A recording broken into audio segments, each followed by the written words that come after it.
Hello बच्चों, let's read the question. The question says that atoms of an element A, B and C combine to form a compound. Combine to form a compound in the atomic ratio of 1:6:2. Atomic masses of this ABC are given as 64, 9 and 16 AMU respectively. The maximum mass of a compound in gram formed from 1.28 gram of A, 3 into 10 to the power 23 atoms of B and 0.04 mole of atom of C is. So basically question में क्या बोला गया है कि ABC जो है ये जब कंबाइन करते हैं ABC, तो ABC किस रेशियो में कंबाइन कर रहे हैं 1:6:2 एटॉमिक में, तो 1:6:2 में कंबाइन कर रहे हैं टू फॉर्म ए कंपाउंड। तो हम ऐसा मान सकते हैं कि AB6C2 टाइप का कोई कंपाउंड बना सकता है क्योंकि इस एटॉमिक रेशियो में ये कंबाइन कर रहे हैं। अब ए का क्या लिया गया है, ए की बात करें तो 1.28 ग्राम ऑफ ए लिया गया है, तो सबका मोल्स निकाल सकते हैं। ए की मोल की बात करें तो 1.28 है और मोलर मास ए का कितना गिवन है 64, इसका मोल आ गया। बी की बात करें तो बी में कितना बोला गया है, बी के लिए इतना एटम्स है, तो एटम से मोल में जाने के लिए क्या करते हैं एवोगाड्रो नंबर से डिवाइड करते हैं। तो एवोगाड्रो नंबर को हम 6.022 होता है बट हम 6 मान लेंगे अप्रोक्सीमेट ताकि वैल्यू कैंसल आउट हो जाए। और सी के लिए हम यहां से निकाल लेते हैं, सी के लिए क्या करेंगे तो इसके लिए 0.04 directly number of moles he given है, तो इसका मोल्स निकाल लेते हैं, यानी कि 1.28 ग्राम ऑफ ए है जिसका मोलर मास 64 है। सो 1.28 को डिवाइड करेंगे 64 से तो ये वैल्यू आ जाता है 0.02।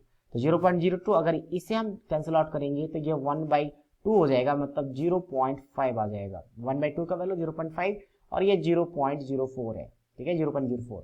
और maximum mass of the compound in gram form, इस कंपाउंड का कितना मैक्सिमम मास बनेगा तो उसके लिए हमें पता करना पड़ेगा कि तीनों में से लिमिटिंग रीजन कौन है। तो लिमिटिंग रीजन के लिए करने का तरीका क्या है, जो भी नंबर ऑफ मोल आपने निकाला उसको उसके स्टोइचियोमेट्रिक कोएफिशिएंट से डिवाइड करना पड़ता है। तो हम क्या करेंगे, सभी के स्टोइचियोमेट्रिक कोएफिशिएंट से डिवाइड करेंगे और जो स्मॉलर वैल्यू होगा वो क्या बन जाएगा लिमिटिंग रीजन। ये तो 0.02 ही रहा, इसका अगर मैं 0.5 को डिवाइड कर दूं 6 से तो ये आ जाता है 0.08, तो इस वैल्यू से ज्यादा है। और इसको डिवाइड करूंगा तो आएगा 0.02, इसका मतलब ये मैक्सिमम है, तो इसे कहेंगे एक्सेसिव रिएजेंट। और ये दोनों इक्वल है, इक्वल का मतलब दोनों ही आपका लिमिटिंग रिएजेंट है, कम है तो ये दोनों लिमिटिंग रिएजेंट है। तो जो प्रोडक्ट का फॉर्मेशन होगा इन दोनों लिमिटिंग रिएजेंट के बेसिस पे होगा, दोनों में से कोई भी ले सकते हैं। तो अब जो एक्चुअल मोल्स है वहां से देखना है, तो हमें इससे अगर देखा जाए मोल मोल एनालिसिस एक होता है जिसके कॉन्सेप्ट के बेसिस पे कहा जा सकता है कि एक मोल अगर ए का कंज्यूम होगा तो एक मोल इस कंपाउंड का फॉर्म्ड होगा, या सी से देखा जाए तो 2 मोल कंज्यूम होगा तो 1 मोल बनेगा, मतलब इसका हाफ और इसके इक्वल। तो ए का अगर 0.2 मोल कंज्यूम हुआ क्योंकि ये एक्चुअल मोल था तो 0.02 मोल 0.02 नहीं 0.02 मोल अगर इसका कंज्यूम हुआ तो इतना ही बनेगा। और इसकी बात करें 0.04 मोल अगर कंज्यूम हुआ तो इसका आधा मतलब 0.02 मोल, तो इतना ही मोल्स आपका बन रहा है। ये तो मोल्स आ गया, तो हम यहां से निकाल सकते हैं मास। तो मास के लिए हम क्या करते हैं, जितना भी नंबर ऑफ मोल है उसको मल्टीप्लाई करते हैं मोलर मास से।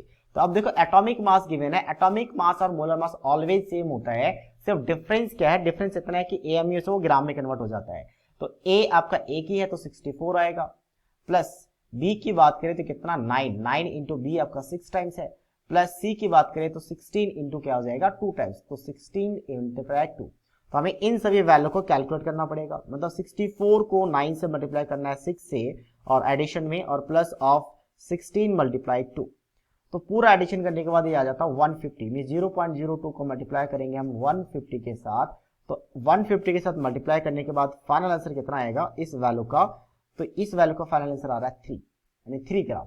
तो बस 3 ग्राम इस कंपाउंड का फॉर्मेशन होगा final answer. So 3 gram is the final answer of this question.